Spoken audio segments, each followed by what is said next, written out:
예, 이사야서가 이제 끝이 났습니다. 이사야서의 결론은 무엇입니까? 하나님께서 오셔서 모든 일을 마무리하신다고 하는 것입니다. 이사야가 예언한 말들 가운데 어떤 것들은 설마 그런 일이 일어나겠나? 우리나라 이렇게 망했는데 어떻게 다시 회복이 될 수 있을까? 하고 우리로서는 좀 상상이 잘 안 되거나 불가능해 보이는 그런 일들도 있을 것입니다. 그러나 하나님께서 오셔서 이 모든 것을 완성하시고 마무리하실 것입니다. 우리는 그것을 하나님의 심판, 또 하나님의 구원이라고 합니다. 같은 것인데 하나님을 대적하고 거부했던 자들에게는 하나님이 오시면 그것은 심판이 행해지는 것이고, 하나님을 신뢰하고 믿음을 지켰던 이들에게는 하나님의 심판이 우리의 구원이 될 것입니다. 우리는 하나님 편이기 때문에 하나님을 대적하는 자들을 심판하는 것은 우리에게는 구원이 되는 것입니다. 보라, 여호와께서 불에 둘려 사여 강림하시리니 그의 수레들은 회오리 바람 같으리로다. 불과 바람은 하나님의 임재와 능력의 상징이 되었습니다. 아담 하와가 범죄했을 때 하나님께서는 두루 도는 화염검이라 그래서 불칼로 에덴 동산의 길을 막으셨습니다.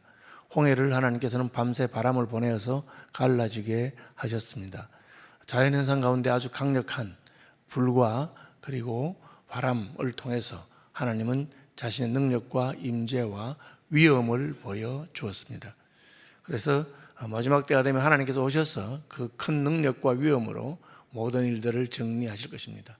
우리는 왜 저런 나쁜 놈이 심판을 받지 않고 득세하고 큰 소리를 치고 있느냐, 그렇게 속이 상할 때가 있습니다. 우리는 너무 억울하다.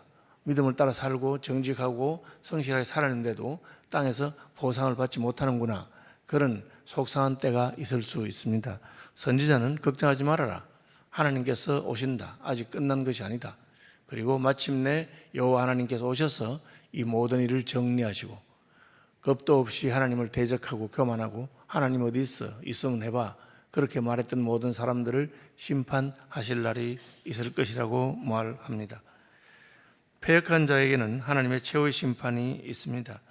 여호와께서 불과 칼로 모든 혈육에게 심판을 베푸신다. 이 말은 하나님의 심판 앞에서 피할 자가 없다고 말씀하십니다.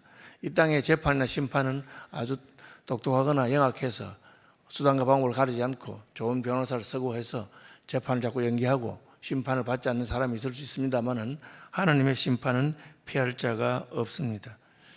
여호와께 죽임당할 자가 많으리라. 하나님의 심판을 통해서 사형언도를 받을 것이다, 그렇게 말합니다. 17절은 문맥을 따라서 해석해야 되는데, 스스로 거룩하게 구별하며 스스로 정결하게 하고, 괜찮은 것처럼 보입니다. 동산에 들어가서, 이 동산은 약간 애매합니다. 성전에 안 들어가고 왜 동산에 들어갈까? 산당이라든지 동산에 하나님을 섬기는 것이 아니고 우상과 자기가 좋아하는 신들을 섬기는 것이 많이 있었습니다. 그런데 거룩하게 구별하고 정결하게 해놓고는 동산에 가서 그 가운데 있는 자를 따라, 이 보시면 1번 나눠지는 목상의 뒤에서 해놨습니다. 우상이죠. 아세라 목상 뒤에 가서 돼지고기와 가정한 물건과 쥐를 먹는 자가 다 함께 망하리라. 이것은 겉으로는 거룩하고 정결한 척 외식을 한다는 것을 말합니다. 종교적인 모습을 다 갖추고 있습니다. 그런데 자세히 살펴보니까 하나님의 성전에 가서 하나님을 예배하고 자기의 마음을 찢는 것이 아니라 동산에 가서 우상을 섬기는 자들과 그들이 행하는 일에, 그들이 먹는 것을 먹고 그들이 하는 것, 마시는 포도주 취하고 그런 것을 말합니다. 하나님께서 제일 싫어하시는 것이 무엇입니까? 외식입니다. 사람들에게 보이려고 거룩하고 경건한 것처럼 종교적인 모습을 갖추고 있습니다. 경건의 모양은 있습니다. 그러나 경건의 능력은 없고 하나님을 진심으로 사랑하는 것이 없습니다. 하나님은 그 모습은 누추하고 거지와 같이 되었어도 내가 아버지께로 돌아가야 되겠다, 내가 잘못했구나, 하늘과 아버지께 죄를 지었다는 애통하고 회개하면서 하나님께 돌아오는 것을 기뻐하는 분이십니다. 겉으로는 멋지게 구별하고 정결하게 하고 정결 예식을 행한다는 겁니다. 그러나 가야 될 곳을 가지 않고 하나님을 대적하고 하나님하고 다른 이상한 그런 종교를 따라서 가는 자들을 심판할 것입니다. 다 함께 망하리라. 여호와의 말씀이니라. 내가 그들의 행위와 사상을 아노라. 여기 보면 행동뿐 아니고 사상을 알고 있다고 말합니다.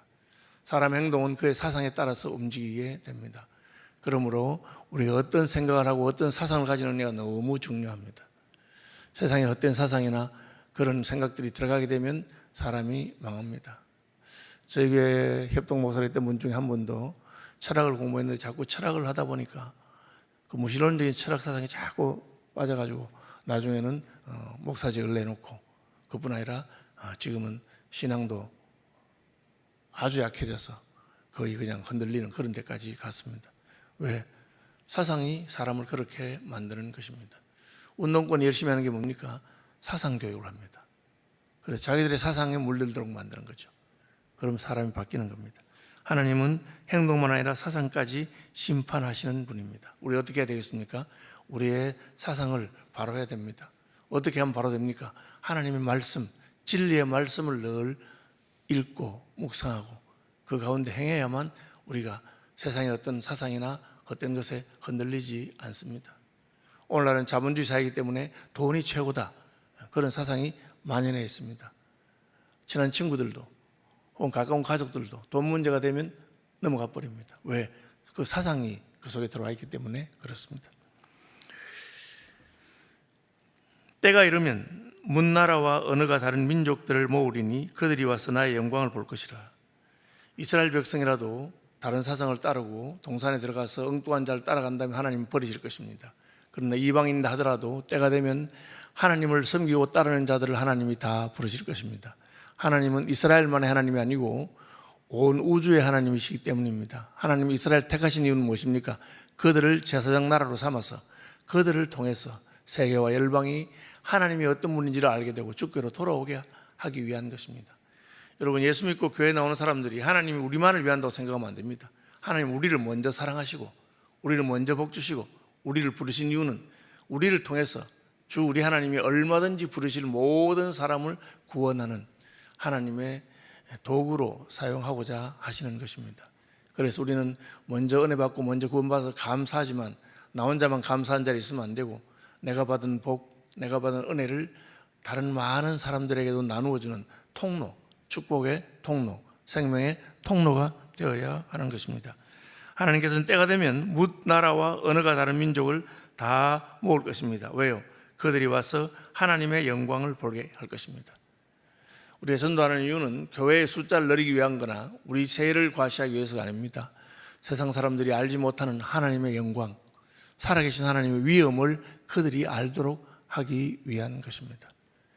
그래서 믿는 자들이 먼저 하나님이 계신 것을 보여줘야 되고 삶으로 말로 태도로 보여줘야 됩니다. 교회 처음 와서 하나님이 계시다고 생각하고 예배를 너무 두려운 마음으로 드리고 있는데 먼저 믿은 사람, 오래 믿은 사람들이 마치 하나님이 안 계신 것처럼 그렇게 한다면 우리는 잘못된 증거를 하는 것이고 하나님께서는 싫어하실 것입니다. 내가 그들 가운데 징조를 세워서 그들 가운데서 도피한 자를 여러 나라 곧 다시스와 뿔과 활을 당기는 룻과 및 두발과 야완과 또 나의 명성을 듣지도 못하고 나의 영광을 보지도 못한 먼 섬들로 보내리니 그들이 나의 영광을 문나라에 전파하리라. 하나님께서는 부르신 자들에게 하나님의 표적과 기사도 보여주시고 하나님 믿음의 증거도 주시고 하셔서 우리가 야 진짜 하나님이 살아계시는구나, 내가 하나님과 교통하는 것이 기쁘다, 그런 은혜를 받게 하셔서 우리가 선교하는 사람, 세계와 열방에 하나님을 알지 못하는 사람들에게 증거하게 하십니다. 지금 한국에 사는 분들이 해외 나가서 선교하는 것은 쉬운 일이 아닙니다. 우리가 대신해서 선교사를 보냅니다. 우리는 하나님께서 한국에 선교 받을 사람들을 보내주었습니다. 지금 200만 명, 등록되지 않는 사람까지 하면 270만 명 정도의 외국인들이 한국에 와 있습니다. 공부하러도 와 있고 노동하러도 와 있습니다. 어떤 도시는 외국인들이 더 많은 안산 이런 데는 80%가 그 외국인 하는가요? 그렇게 더 많대요. 우리가 조금만 신경 쓰면 얼마든지 우리 주변에 와 있는 복음을 알지 못하는 사람들에게 하나님의 거룩을 드러내고 영광을 나타낼 수가 있습니다. 나 여호와가 말하노라. 이스라엘 자손이 예물을 깨끗한 그릇에 담아 여호와의 집에 드림같이, 하나님의 예물을 드리잖아요. 혹은 곡식이나 혹은 고기를 드리는데 그게 하나님께 제사할 때 드리는 예물인데 그것처럼 그들이 너희 모든 형제를 문나라에서 나의 성산 예루살렘으로 말과 수레와 교자와 노새와 낙타에 태워다가 여호와께 예물로 드릴 것이요. 하나님 받으시는 가장 귀한 예물이 무엇입니까? 그것은 사람입니다. 사람의 영혼을 구원해서 그가 하나님께 드려지는 것입니다. 마치 내가 나를 하나님께 드리는 것처럼 예수 알지 못하는 사람들에게 복음을 전가하고 그들 자신을 하나님께 예물로 드리는 것입니다. 여러분, 다른 과일이나 곡식이나 고기나 그런 것은 하나님께 부족한 것이 없습니다. 그것은 그냥 상징적으로 하나님께 드리는 것이죠. 진짜 하나님이 원하시는 것은 무엇입니까? 사람의 영혼입니다. 바울이 내가 너희를 하나님께 중매하듯이 하나님의 신부로 드린다, 그렇게 말했습니다. 그래서 교회가 늘 힘써야 될 것은 이것입니다. 새로운 영혼들이, 다음 세대가 하나님 앞에 드려지는 것입니다. 그래서 그들이 하나님 앞에 예물이 되는 것입니다. 내가 평생에 얼마나 많은 돈 바쳤느냐가 아니라 내가 얼마나 많은 영혼을 하나님께 바쳤느냐 하는 것을 하나님이 보게 되실 것입니다. 나는 그 가운데서 택하여 제사장과 레위인을 삼으리라, 여호와의 말입니다. 제사장과 레위인은 이스라엘 백성들, 그중에서 특별히 레위 지파가 받은 복이었습니다. 그들은 땅을 소유하지 못해도 그 직분을 받은 것을 영광으로 생각하고 하나님도 그렇게 말씀하셨습니다. 그런데 이제 하나님께서는 그 귀한 직분을 하나님께 드려진 영혼들, 새로 예수 믿을 사람들에게서 세울 것이라고 말하고 있습니다. 그래서 우리가 영혼을 구원한다는 것은 그들 가운데서 앞으로 목사가 나오고 선교사가 나오고 하나님께 드려진 많은 사람들이 나올 것입니다. 하나님은 그렇게 하실 것입니다. 우리 영혼을 구원하여 하나님께 바치면 하나님은 그들을 사용하셔서 하나님 나라 일에 쓰실 것입니다. 22절부터 24절 결론입니다. 내가 지을 새하늘과 새 땅이 내 앞에 항상 있는 것 같이 하나님은 하늘과 땅을 증인도 삼아서 이사야 1장에 하늘이여 들으라 땅이여 귀를 기울이라 그렇게 말하면서 이 백성들이 어떻게 이렇게 하느냐라고 말했습니다. 그래서 이제 하나님은 새하늘과 새 땅을 태우시면서 그 새하늘과 새 땅에도 우리를 부르십니다. 너희 자손과 너희 이름이 항상 있으리라. 이것은 하나님의 구원, 천국, 하나님께서 하시는 신천신지에 하나님께서는 우리를 부르는 것입니다. 하나님이 왜 하늘과 땅을 보고 들어라 귀를 기울여 하십니까? 하나님의 관심은 사람에게 있습니다. 하나님께서 사람을 위해서 천지와 만물을 지으신 것입니다. 새하늘과 새 땅도 구원받은 우리를 위해서 지으십니다. 그리고 그 구원받을 새하늘과 새 땅에 우리가 있어야 된다고 말합니다. 여호와가 말하노라 매월 초하루 월삭이죠. 매 안식일에 모든 혈육이 내 앞에 나와서 예배하리라. 하나님을 예배하는 것이 보편적이 되는, 규칙적으로 하나님을 예배하는 그런 때가 오기를 하나님은 기대하고 계십니다. 천하 만민이 하나님을 찬송하고 하나님을 예배하는 것을 기대하십니다. 그것이 이사야서의 결론입니다. 하나님이 세계 모든 만민을 불러서 그들이 하나님의 예배자가 되고 그들이 하나님의 직분자가 되는 것입니다. 그들이 나가서 내게 패역한 자들의 시체를 볼 것이라. 그 벌레가 죽지 아니하며 그 불이 꺼지지 아니하여 모든 혈육에게 가증함이 됩니다. 이게 무슨 말입니까? 하나님을 섬기지 아니하는 자들에게는 심판이 있을 것이다. 하나님을 섬기는 자에게는 하나님을 예배하고 하나님과 동행하는, 하나님의 직분을 맡는, 하나님과 동력하는 놀라운 것이 있을 것이다. 하나님의 역사는 가르는 역사입니다. 하나님께서 무엇을 기준으로 가릅니까? 그 마음이 어떠하냐. 진심으로 하나님을 섬기고 하나님을 찾는 자는 하나님의 나라, 새하늘과 새 땅에서도 하나님의 백성이 되고 하나님의 동력자가 될 것입니다. 그것은 너무 영광스러운 직분입니다. 반면에 하나님을 무시하고 대적하고 그렇게 했던 자들은 하나님이 심판하시는데 그 고통이 끝이 없을 것이다. 우리는 죽음은 끝날 것이라고 생각합니다. 하나님께서는 죽음이 끝이 아니라 벌레도 죽지 않는다. 불이 꺼지지 않는다. 불에 타 죽으면 좋겠는데 죽지 않는다. 그것이 심판이라 그것을 말하고 있습니다. 우리 하나님이 다시 오시는 것을 소망으로 삼으시기를 바랍니다.